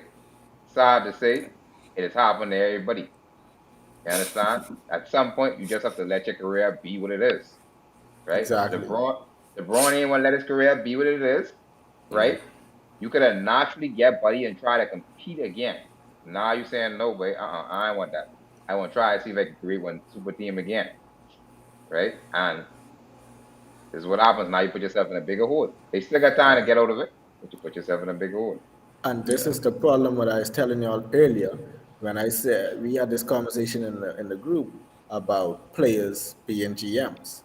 You can't have players being GMs because players look at it from a different angle. See, the But problem with that is that LeBron looking at it from a man level perspective that, oh, I want to get the best player available. So to be honest, if you look at stats, if you look at physicality and all these stuff, Westbrook was probably the best player He was the best available. player available. He But was. yeah, yeah. if you look at what this does to your salary cap, you paying Westbrook 44. Westbrook big more than LeBron. Like as a player, LeBron probably saying, oh, this is the Lakers. Oh, they have tons of money. Oh, they ain't short on money. We could get anybody we want. Which in actuality there is, but there's still a salary cap. There's still a luxury tax. There's still things that you're going to be penalized for, especially if it doesn't work out. At least if it didn't work out with Buddy and DeRozan and all this, then okay, You could have cool. easily get You rid of could have them. You could wiggled your easily. way Trade. out, or Yeah. you had more wiggle room to add players to say, okay, we need another point guard. But even though you had But Rondo and Kendrick Nunn, but you could say, okay, we still have cap space. Now these guys back up against the wall. Westbrook, even though I still feel he's gonna come around, I feel like even though this team, as good as this team has the potential to be, without Westbrook, adding those pieces, not without Westbrook and that same team that we had, but if you take Westbrook out and you keep Rondo and you put Buddy and DeRozan in there, that team I felt was gonna be much better than the team we have with Westbrook. But for if you sure, couldn't get anything better, then okay, you go after Westbrook. That's if you for couldn't. sure. But you just said it was a knock on players trying to be GMs, but GMs is mess up too. GMs is make bad decisions too. Yeah, but let that be on them. That's their job. The That's my difference point. is So, if the GM mess up, I can fire my GM. But if the GM is my best player, you think they can go and fire LeBron now? but it ain't need to But be no firing. but see, GMs is you mess gotta up look at sometimes and don't need to be the fired. hierarchy of the league, right, Graydon? Like you already have Braun and AD. You already have two guys who are capable of being top five players Exactly. when healthy, right? So the foundation is already set, On friendly contracts. right? The foundation is already set. You don't really need to chase a third guy. I understand Brooklyn might have you looking over your I agree. shoulder.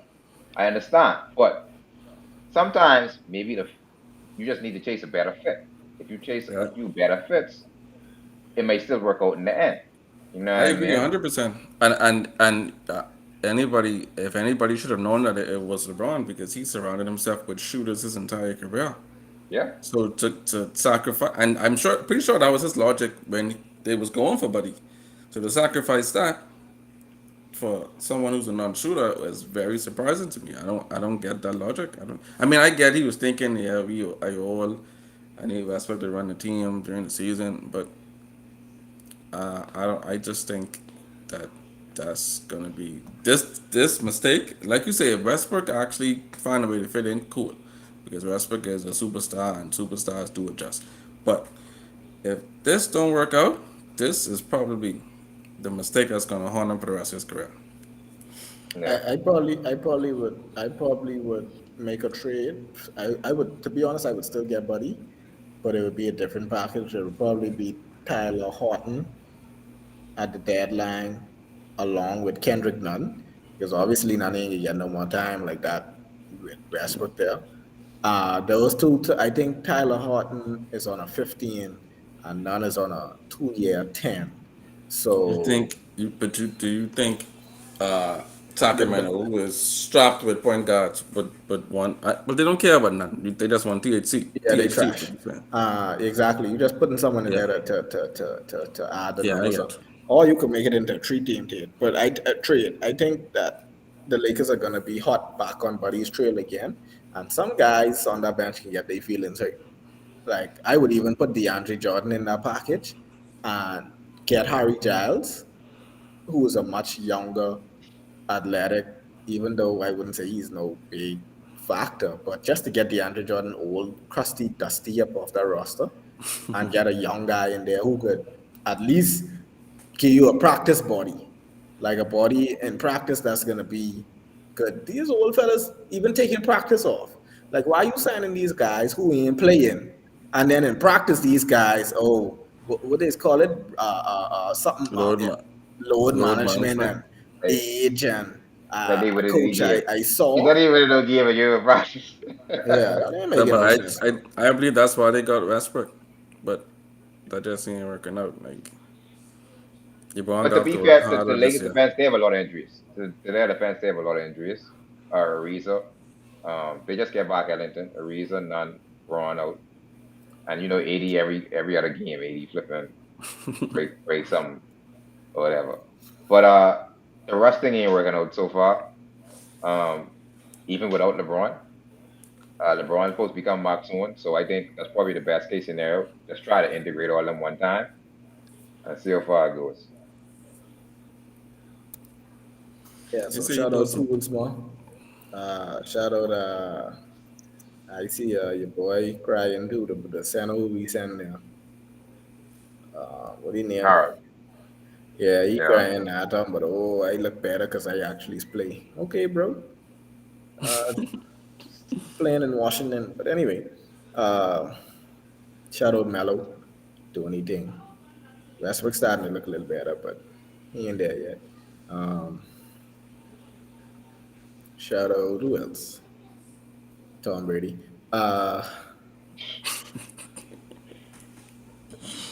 Expect that. Yeah, All right. Shout out to everybody who watched the pod. We appreciate y'all. Don't forget to catch us on Sunday morning as we catch up on week 11, preview week 11 of the NFL Sunday. Uh, our broadcast will be sponsored again by Alive, by Rev Trio. Uh, don't forget the Rev Trio Sunday ticket package available for all trio and triple play customers free of charge.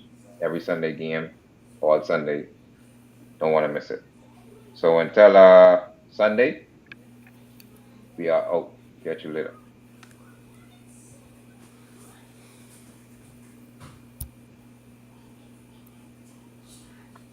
I'm probably gonna fall asleep. yeah, the shine again. I haven't ringing Pete. Yeah, but don't be a shine. We probably Uh, had a big birthday party and even invite us. weird. So I just go, come on, come send this long ass survey talking about fill this out. Where you could get